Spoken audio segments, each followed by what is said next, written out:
Hey guys, I am KD and you are watching KD Study Point. So finally आपका Uttarakhand nursing paramedical 2025 entrance exam की counselling की date आ चुकी है। सारी details इस वीडियो में जानेंगे तो वीडियो को पूरा जरूर देखिएगा। चलिए शुरू करते हैं। सबसे पहले आप यहाँ पर देख रहे होंगे ऑफिशियल वेबसाइट से मैं आपको दिखा रहा हूँ schedule for nursing paramedical 2025 counselling. मैंने आपको बताया था बहुत ही जल्दी ये काउंसलिंग आपकी शुरू होने वाली है, तो डिटेल में चर्चा कर लेते हैं। ये इसका नोटिफिकेशन है और जो जो चीजें मैं इस वीडियो में बताऊंगा उनको ध्यान से सुनना ताकि आपको फिर कमेंट करने की जरूरत ही ना पड़े। ठीक है, बाकी जेन्युइन कमेंट हो तो आप कर सकते हैं। वीडियो को ज्यादा से ज्यादा शेयर करें। लाइक करने के बाद आप हाइप कर सकते हैं अगर आप इच्छुक हैं तो। देखिए, डेट्स की बात करें तो राउंड 1 आपके यहाँ पर इन तिथियों के बीच होगी। देखिए, मैं डिटेल से बात करूंगा कि काउंसलिंग करवानी चाहिए या नहीं चाहिए, किस रैंक तक वाले को करवानी चाहिए या नहीं करवानी चाहिए। ठीक है, थोड़ा सा मैं अपने हिसाब से आपको बता दूंगा, बाकी डिसीजन आपके हाथ में है। ठीक है, क्योंकि अंतिम निर्णय कौन लेगा, आप स्वयं। देखिए, BSc nursing, post basic BSc nursing, MSc nursing, NPCC, ANM, GNM, BSc paramedical and MSc paramedical courses की जो राउंड 1 की काउंसलिंग है वो आपकी 3 से 7 तारीख के बीच होने वाली है। ऑनलाइन रजिस्ट्रेशन होगा, फी पेमेंट होगा, application form and choice filling for all courses as per candidates eligibility. फिर डेटा प्रोसेसिंग। देखिए, अब आपका क्या स्टेप रहेगा, क्योंकि डेट तो आ गई है। 3 तारीख को आपका 11 बजे से ये शुरू हो जाएगा। ठीक, आप थोड़ा सा वेट करना, 3 की शाम से या 4, 5, 6 में भर लेना। ठीक है, क्योंकि बीच के दिनों में अगर आप भरते हो तो साइट भी आपका सही से चलती है और एकदम से, क्योंकि वहां पर देखिए हर कोई नहीं चेक कर रहा होता है बीच के दिनों में, और क्योंकि फर्स्ट दिन और लास्ट दिन साइट क्रैश भी हो जाती है, बहुत सारी खामियां उसमें होती है। तो मैं ये रिकमेंड करूंगा, बाकी तो आप पर है ये सारी चॉइस, कि आप 3, 4 को वेट करना, 4, 5 में भर लेना। ठीक है, 1, 2 दिन काफी होते हैं, बहुत टाइम दे रखा है इन्होंने इस बार। ठीक, अब देखो आपको करना क्या होगा, आप लॉगिन करोगे, रजिस्ट्रेशन, ठीक है, जो भी आपका डिटेल्स था ना, उसके बाद fee payment, application form and choice filling, और फिर उसके बाद आपका फाइनल सबमिट होगा। ठीक है, ये जब आपका स्टार्ट हो जाएगा 3 तारीख को, यानी कि परसों, उस दिन हम इस पर भी वीडियो बनाएंगे। तो 3 की शाम तक वीडियो आ जाएगी, आप 4 के बाद उसको भर सकते हैं। वैसे मैं चाहूंगा कि अगर आप खुद से नहीं भर पाते हैं तो आप साइबर कैफे से भरवा सकते हैं, बट जानकारी आपको होनी चाहिए कि मैं कौन सा कॉलेज सबसे फर्स्ट डालूं, यानी कि मेरी प्रेफरेंस क्या होगी। ठीक, फिर आप 7 तारीख को लास्ट डेट है, 5 बजे, शाम 5 बजे है। इसका ध्यान रखना, कई लोग ये समझते हैं कि ज्यादातर फॉर्मों में रात के 11 बजे तक होती है, 11 आपके 49 तक, तो वो समझ रहे होंगे, लेकिन शाम के सिर्फ 5 बजे तक है, ये ध्यान रखना। ठीक है, ये रेड में। उसके बाद डेटा प्रोसेसिंग होगा आपका, यानी कि ये यूनिवर्सिटी का काम है। 8 और 9 को आपका जो रिजल्ट होगा, डिक्लेरेशन ऑफ रिजल्ट आपका 10 तारीख को हो जाएगा, यानी कि 10 सितंबर 2025 को आपका रिजल्ट जारी हो जाएगा। और जनरली आपका रिजल्ट दिन में या शाम के समय आता है, तो आपको इसकी सूचना चैनल के माध्यम से और खुद से वेबसाइट से भी आपको पता लग जाएगी। ठीक, अब देखिए, last date for joining the allotted college. अब देखिए, ये रिजल्ट आपका 10 को आ गया, तो आपके पास कितने दिन बचे, 11, 12, 13, 14 और 15, यानी कि 1, 2, 3, 4, 5 दिन, कुल 5 दिन। और ये बहुत होते हैं, 5 दिन में आपको जो भी सर्टिफिकेट बनाने होंगे सारी चीजें बन जाती हैं। ठीक है, बस ये है कि आपका नाम आना चाहिए आपकी चॉइस के अकॉर्डिंग। ठीक, तो देखिए 15 तारीख तक आपके एडमिशन होंगे। ठीक, फिर देखिए, ऑल द रेलेवेंट, ये सारी चीजें नोट दिया गया है कि रिगार्डेड काउंसलिंग के आपके वेबसाइट में ही भेजे जाएंगे, यानी कि जो भी नोटिस वगैरह होंगे कोई पर्सनल नहीं भेजा जाएगा, तो ये ध्यान रखना, आपको खुद चेक करना है। ठीक, उसके बाद देखिए, मैंने आपको बता दिया, उसके बाद जो अन्य स्पेसिफिक राउंड की काउंसलिंग है उसके लिए भी अलग से आपको यूनिवर्सिटी की वेबसाइट पर ही जानकारी दी जाएगी।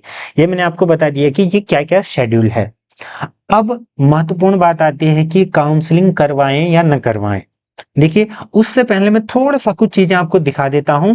ये मैंने हर वीडियो में लगभग बता रखा है आपको। आप एक काम कर सकते हैं, मैंने 4 वीडियोस अपलोड करी हैं, एक बार मैं दिखा देता हूं आपको। देखिए, एक वीडियो ये है उत्तराखंड जीएनएम एंट्रेंस की जो कट ऑफ जाती है, एक्सपेक्टेड कट ऑफ, उस पर। एक है पैरामेडिकल पर, एक है आपका बीएससी नर्सिंग पर, और एक है टॉप नर्सिंग कॉलेज लिस्ट पर। ये चारों वीडियो मैंने बहुत ही मेहनत करने के बाद, और ये की एएनएम की, ठीक है, ये पांचों वीडियो मैंने बहुत ही मेहनत करने के बाद बना रखी, इनको आप जरूर देखना। इससे आपको पता लग जाएगा कि जो फर्स्ट काउंसलिंग है उसमें कितनी रैंक तक वालों को कॉलेज मिलता है। हालांकि ये पिछले साल का है, मैंने इसमें साफ साफ क्लियरली मेंशन कर रखा है। ठीक, इस बार थोड़ा सा ऊपर नीचे हो सकता है, क्योंकि भाई हर साल एक जैसी तो नहीं जाएगी ना, वो तो पेपर के लेवल, बहुत सारे कितने लोग आए, सीट पर डिपेंड करता है। ठीक है, तो ये जानकारी आप यहाँ पर जरूर देखना। और देखो, इनकी पीडीएफ भी मैंने डाल रखी है। अब ये पीडीएफ कैसे चेक करोगे वो भी मैं बता देता हूँ, नहीं तो फिर आप सिर्फ कमेंट करते हो या हर जगह आप परेशान रहते हो। देखो, आपको सिंपली डिस्क्रिप्शन में हमको हमारा जो टेलीग्राम का लिंक है वो मिल जाएगा, यहाँ आप ज्वाइन हो जाओगे। उसके बाद देखना, यहाँ पर मैंने फर्स्ट काउंसलिंग की सारी लिस्ट डाल रखी है। देखिए, बीएससी नर्सिंग की ये पिछले साल की है मेरिट लिस्ट। इससे आपको क्या पता लगेगा, इससे आपको ये पता लगेगा कि कितनी रैंक तक वालों को कौन सा कॉलेज मिल रखा है। ठीक, ये देखना, 7 अगस्त को मैंने अपलोड कर रखी है, तो थोड़ा सा चैनल पर जब भी ज्वाइन करोगे उसके बाद थोड़ा सा ऊपर को जाना, स्क्रॉल करके 7 तारीख पर जाकर रुक जाना, कि यहाँ से आप क्रॉस वेरीफाई कर सकते हो। मैंने पूरा ये जो लिस्ट है सारी देखने के बाद वो वीडियोस बना रखी हैं। ठीक, ये तो होगी पिछले साल की बात। इन चारों वीडियो की जो इन चारों वीडियो का लिंक भी आपको डिस्क्रिप्शन में मिल जाएगा। ठीक है, ये तो मैंने क्या बताया आपको, पिछले साल का देखना। अब देखिए, ये सिर्फ उनके लिए है जो देखना चाहते हैं। बाकी देखो, मैंने पिछली वीडियो में बताया था, जिनने वो वीडियो देखी हो उनको पता होगा, आपके बीएससी नर्सिंग के लगभग लगभग आपके 350 से 360 या 400 तक मान के चलो, इतने सीट होती हैं, और कितनी रैंक तक मिलेगा मैंने बताया था। ठीक, फिर मैंने एएनएम जीएनएम का भी बताया था, एएनएम जीएनएम का भी, जहां पर लगभग लगभग 120 से लेके 160 सीटें होती हैं। ऐसे पैरामेडिकल का भी मैंने बताया था। तो इन सभी के अकॉर्डिंग और उन वीडियो को देखने के बाद आपको पता लग जाएगा कि आपको सरकारी मिल सकता है या नहीं मिलता, नहीं मिल सकता। ठीक है, अब देखिए, देखो, आपको चाहे सरकारी मिले या न मिले, जो चॉइस फिलिंग है काउंसलिंग में, वो चॉइस फिलिंग आपको किस प्रकार से करनी है मैं आपको बता देता हूं। ठीक, आपको फर्स्ट सेकंड थर्ड मैं वैसे बताऊंगा कि आप कोशिश ये करो कि अगर आपकी ठीक ठाक रैंक है, मान लीजिए 400, मान लीजिए 500, ये मैं जनरल की बात कर रहा हूं, तो आपको फर्स्ट में 1 2 3 में गवर्नमेंट कॉलेज ही डालने हैं। ठीक है, गवर्नमेंट ही डालना, क्या पता मिल जाए। फर्स्ट में आप सारे गवर्नमेंट ही डालना, अगर इतनी रैंक तक है तो। अब पहली कौन सा डालोगे, पहला भाई वही चूज करोगे ना जो आपके नजदीक हो, आपके लिए सुटेबल हो, और आपकी एलिजिबिलिटी के अकॉर्डिंग अगर आपको वो मिल जाए तो अच्छी बात है। तो आपके प्रेफरेंस चॉइस के अकॉर्डिंग आप डालोगे, आपकी प्रायोरिटीज हैं वो। ठीक, उसके बाद देखिए, ये SC ST या अन्य जो वुमेन या अन्य कैटेगरीज के लिए ये रैंक बढ़ सकती है। ठीक है, यानी कि ज्यादा रैंक वाले भी, देखो, काउंसलिंग जो भी करवा रहा है ना, जो भी कर रहा है, कोशिश ये करा करो कि पहले दूसरे यानी कि स्टार्टिंग के जो ऑप्शन है ना उसमें गवर्नमेंट ही फिल करा करो।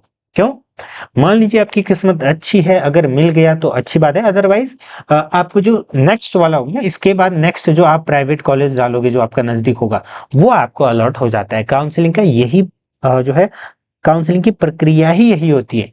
आपकी चॉइस देखी जाती है, अगर मान लीजिए फर्स्ट चॉइस के अकॉर्डिंग अगर आपके मार्क्स हैं तो आपको पहला ही दे दिया जाएगा, अगर नहीं है तो फिर सेकंड में खिसकोगे, नहीं थर्ड फोर्थ, फिर उसके बाद उस हिसाब से आपको ये कॉलेज मिल जाएगा। ठीक है, ये तो तभी पता लगेगा कि कितने चॉइस कैसे फिल करने हैं, जब काउंसलिंग स्टार्ट हो जाएगी, यानी कि 3 को।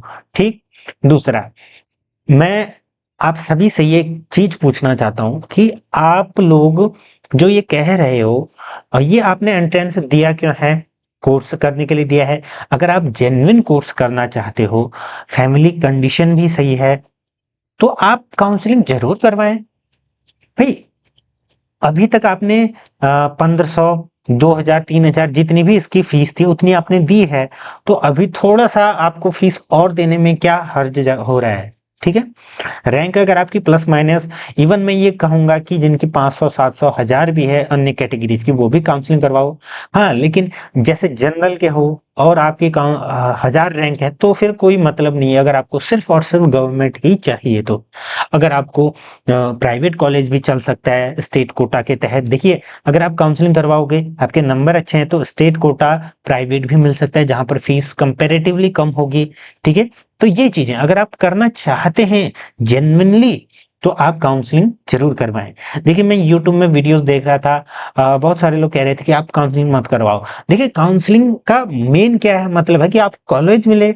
अगर अगर आपको गवर्नमेंट के अकॉर्डिंग रैंक है तब तो आपको करवानी चाहिए। अगर आपकी नहीं है वैसी रैंक, लेकिन फिर भी अगर आपको वो कोर्स करना है तब भी तो करवाना चाहिए, ताकि आपको स्टेट कोटा मिल जाए, ठीक।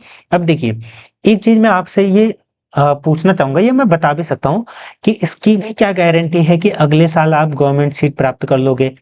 या तो आप इतने कॉन्फिडेंट हो, मैंने आपको बताया, अगर आप इतने कॉन्फिडेंट हो कि मैं अब से लेकर अगले साल तक तैयारी करूंगा और अगले साल गवर्नमेंट सीट हासिल करूंगा, एंड देन तो फिर तैयारी में लग जाइएगा। आप चैनल से भी जुड़ जाना, क्योंकि इस चैनल पर भी आपको उसकी थोड़ी बहुत जो भी तैयारी है वो होगी, ठीक है। क्लासेस भी मैं ऑर्गेनाइज करवा सकता हूँ, वो डिपेंड करेगा कि आप सब लोग जुड़े हो, जेन्युइन लोग हो या नहीं इस पर, ठीक। लाइव क्लासेस, तो देखिए, या तो आप ये करें कि मैं अगले साल जरूर निकालूंगा, तो वो वाली बात है।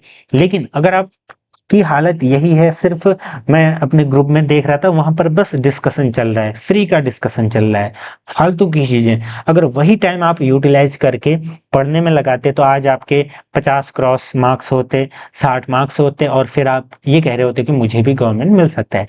अब आप बोले हो 30-40 में मुझे गवर्नमेंट मिलेगा या नहीं मिलेगा। देखिए, इतनी कम सीट में कैसे मिल जाएगा ये बताइए, ठीक है। बाकी पैरामेडिकल, एनएम, जीएनएम में उतनी फीस नहीं है कंपेरेटिवली बीएससी नर्सिंग की, तो आप ये सारी चीजें देखना, ठीक। उसके बाद फीस की बात करें, देखिए, गवर्नमेंट की तो कम होती है अगर आपको सीट मिल जाती है, तो मैं बार बार कहता हूँ। प्राइवेट में क्या होता है, अगर आपको स्टेट कोटा वगैरह मिलता है तो फीस कंपेरेटिवली कम होती है, यानी कि जितनी ऊपर होगी सिंपल प्राइवेट में और स्टेट कोटा में कम होती है, इसका ध्यान रखना, ठीक। दूसरा, अगर आप बीएससी नर्सिंग कर रहे हो, क्योंकि उसी में फीस ज्यादा है, अन्य में भी है वैसे, तो आप वेट कर सकते हो तब जब आप ये करो कि अगले साल तक आप तैयारी करो और अगले साल आप गवर्नमेंट सीट हासिल करो। देखना, एक साल लेट होगा और उसके बाद कंपटीशन भी उतना ही बढ़ता है, तो इसका ध्यान रखना, ठीक। अदरवाइज अगर आपकी फैमिली कंडीशन अच्छी है, सारी चीजें हैं, तो आप प्राइवेट से भी कर सकते हो। उसके लिए आपको फिर बहुत सारे कॉलेज हैं। देखिए, जब कॉलेज अलॉट हो जाएगा, आप एक काम कर सकते हो, 1000-1200 जितनी भी इसकी फीस होगी, ठीक है, वो तो फिर फॉर्म भरते टाइम ही पता लगेगी।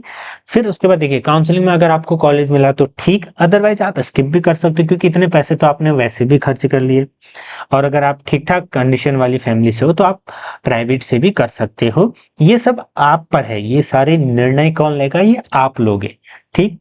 ये ध्यान रखना, यहाँ पर क्या कहा गया है, for state quota seats only, ठीक है। तो फीस आपकी कम होगी, अगर गवर्नमेंट कॉलेज मिला तो फिर बहुत कम होगी, और अगर प्राइवेट अन्य मिले तो भी कंपेरेटिवली कम होगी, मैं बार बार कह चुका हूं, ठीक।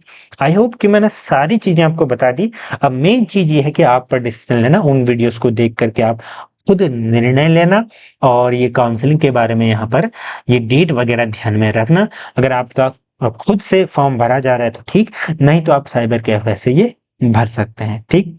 बाकी जुड़े रहें, और नेक्स्ट ईयर की जो तैयारी करना चाहते हैं, अगर वो जेन्युइन तैयारी करना चाहते हैं, तो आप चैनल से भी जुड़ सकते हैं।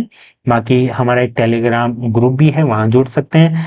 व्हाट्सएप ग्रुप तो है, लेकिन मैं चाहूंगा कि आप उसमें ना ही जुड़े, क्योंकि उसमें सब लोग बस बेकार की ही बातें कर रहे हैं। बाकी जुड़े रहें, धन्यवाद।